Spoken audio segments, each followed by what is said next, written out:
हिंदू धर्म में तो इतना पर्दा है कि वाल्मीकि जी की रामायण अगर आप पढ़ेंगे तो उसमें यहां तक लिखा है कि रामचंद्र जी की पत्नी सीता का जब हरण हुआ और रावण लेके जब भागा तो हनुमान और लक्ष्मण जब तलाश करने के लिए गए तो सीता जी बड़ी चालाक थी, कहीं चप्पल फेंक गई, कहीं नथुनी फेंक गई, कहीं दुपट्टा फेंक गई, कहीं चप्पल फेंक गई, कहीं कड़ा फेंक गई। हनुमान एक एक चीज, ये चप्पल किसकी है? लक्ष्मण कहते मेरी भाभी की है, सीता की। चलो इसी रास्ते से ले गया। और आगे के दुपट्टा मिला, ये दुपट्टा किसका है? कहा ये दुपट्टा भी मेरी भाभी का है, सीता का। चलो और आगे चलो, इसी रास्ते से लेकर गया। और आगे बढ़े, एक एक चीज हनुमान जी देते गए और लक्ष्मण पहचानते गए। लास्ट में नाक में पहनने वाली नथुनी मिली, नथुनी। तो हनुमान ने कहा ये नथुनी किसकी है? जल्दी से लक्ष्मण ने कहा अरे यार हनुमान जी ये नथुनी नहीं मालूम है, ये शायद मेरी भाभी की होगी। हनुमान ने कहा सारी चीजें पहचान गए, नथुनी कह रहे होगी। तो हनुमान जी के इस प्रश्न पर क्या जवाब दिया लक्ष्मण ने? हनुमान जी ये नथुनी अगर मेरी भाभी की थी भी तो मेरी भाभी नाक में पहनती थी, इसलिए मैं नहीं पहचान पा रहा हूं, क्योंकि मैंने आज तक अपनी भाभी का चेहरा नहीं देखा। कहा क्यों? कह रहे वो मेरी भाई की पत्नी है सीता, मेरे भाई की राम की पत्नी है। मैं कौन होता हूं उसको देखने वाला, उस पर नजर डालने वाला, उसके चेहरे को देखने वाला? गौर करो, रामचंद्र जी के भाई लक्ष्मण ने अपनी सगी भाभी सीता जी का चेहरा नहीं देखा, देवर ने भाभी का चेहरा नहीं देखा। ये हिंदू धर्म की मनुष्य आज वाल्मीकि रामायण आज तक कह रही है, आज तक ये सबसे पुरानी रामायण है वाल्मीकि की, जो 2000 साल पहले लिखी गई है। आज तक उसके अंदर ये लिखा है कि राम के छोटे भाई लक्ष्मण ने सीता का चेहरा नहीं देखा। आज भी बहुत सी सभ्य समाज की स्त्रियां जब ट्रेनों में हिंदू की सफर करती हैं तो आप देखिए साड़ी पहनकर ऐसे लंबा घूंघट ऐसे मार लेती हैं, चेहरा नहीं खोलती हैं वो ट्रेनों में और बसों में। आज भी सभ्य समाज की उसी वाल्मीकि रामायण पर अमल करते हुए वो किसी को अपना चेहरा दिखाना गवारा नहीं करती। अल्लाह की मार ऐसी पड़ी, कल तक जो पर्दे का चेहरा छिपाने का मजाक उड़ाते थे, आज अल्लाह ने सबके चेहरे छिपा दिए। छिपाओ, डालो मास्क अपने मुंह पर। बहुत बंदरियां बनी फिरती थी अमेरिकन, चुड़ैल जैसे मुंह ले भेजे। ये खूबसूरत होती थोड़ी है आपको जैसा लगता है। अगर बारिश हो जाए ना सड़क पर बाजारों में तो इनका सारा क्रीम और पाउडर धुल जाएगा, इनकी औलाद इनको नहीं पहचान पाएगी कि मेरी अम्मा कहां गई। आप जिनके पीछा कर रहे हैं ये तो लिपस्टिक और क्रीम और पाउडर से लगती है 60 साल। आपको यकीन बता, मेरे इलाके का वाकया बता रहा हूं मैं आपको। 60 साल की बुढ़िया ने पहन लिया बुर्का, और खूबसूरत बुर्का, डिस्को बुर्का, फूल उल चढ़े हुए। अब 60 साल की बुढ़ी बेचारी चल रही है, बुर्का देखकर एक नौजवान उसका पीछा करने लगा। इतना खूबसूरत बुर्का था वो, नौजवान उसका पीछा करने लगा, चलने लगा।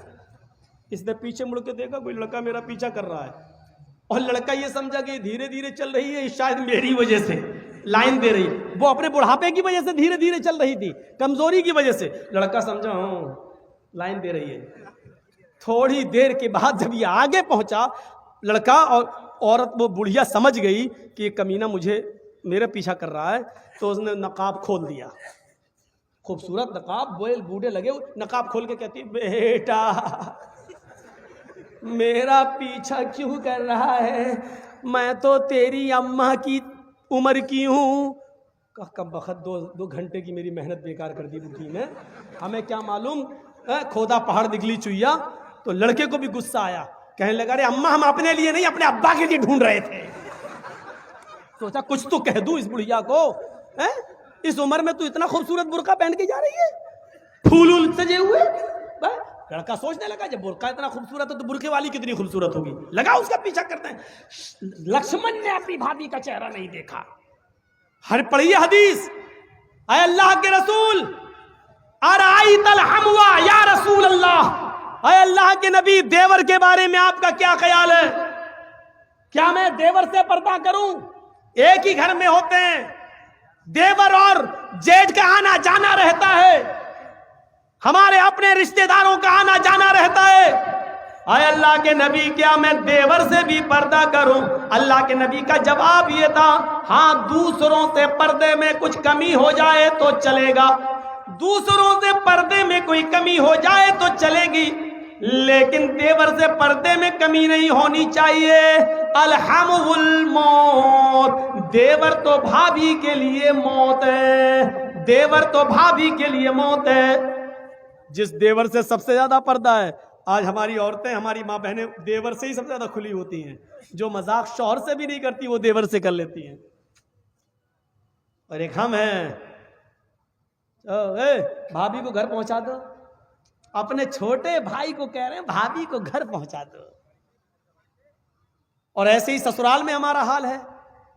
ससुर कह रहा है बेटा अपनी साली को जरा स्कूल छोड़े आओ। मामले दोनों तरफ से गड़बड़ हैं। हमने अपने भाई पर इतना भरोसा कर लिया। सऊदी अरब का वाकया सुने हो ना, जद्दा वाला।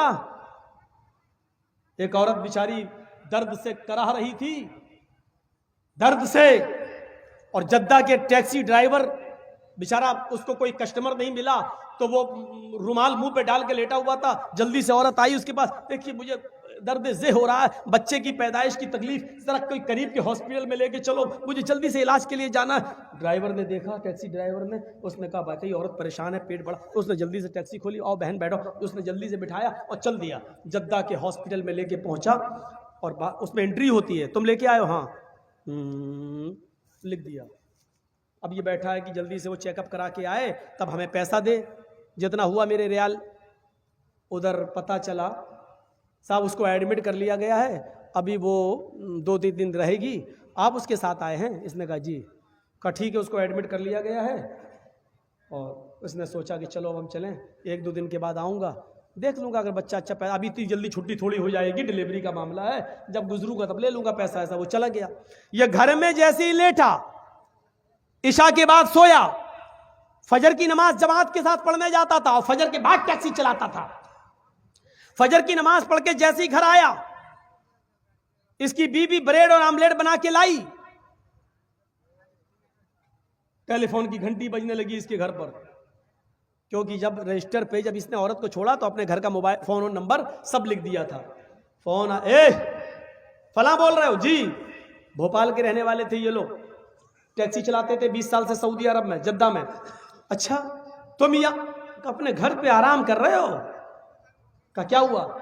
अरे कल तुम अपनी बीवी को हॉस्पिटल में छोड़ के गए हो ना, बच्चा हुआ है लड़का, आओ और अपनी बीवी को लेके जाओ यहां से।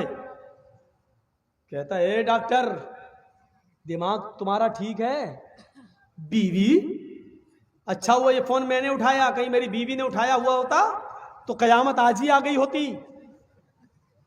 कहा आ रहे हो या मैं पुलिस भेजूं तुम्हारे घर? जिस औरत को यहाँ एडमिट कराने आए हो उसने कहा वही मेरा शौहर था जो यहाँ छोड़ के गया है। मैं आ रहा हूं, तेरा सत्यानाश जाए चुड़ैल डाइन। उसने टैक्सी चलाई और धर से चलाता हुआ चला गया। कहने लगा क्या बदतमीजी है? उसने कहा तुम मुझे छोड़ के चले गए, तुम्हें शर्म नहीं आई? मैं कितनी परेशान रोना शुरू कर दिया। औरत के आंसुओं में भी बड़ी ताकत होती है। वो कहने लगा ये क्या बदतमीजी है? डॉक्टर साहब ये मेरी बीवी नहीं है। डॉक्टर साहब नोक झोंक तो सब घरों में हो जाती है, थोड़ी सी लड़ाई हो गई, हमें यहाँ छोड़ के चला गया।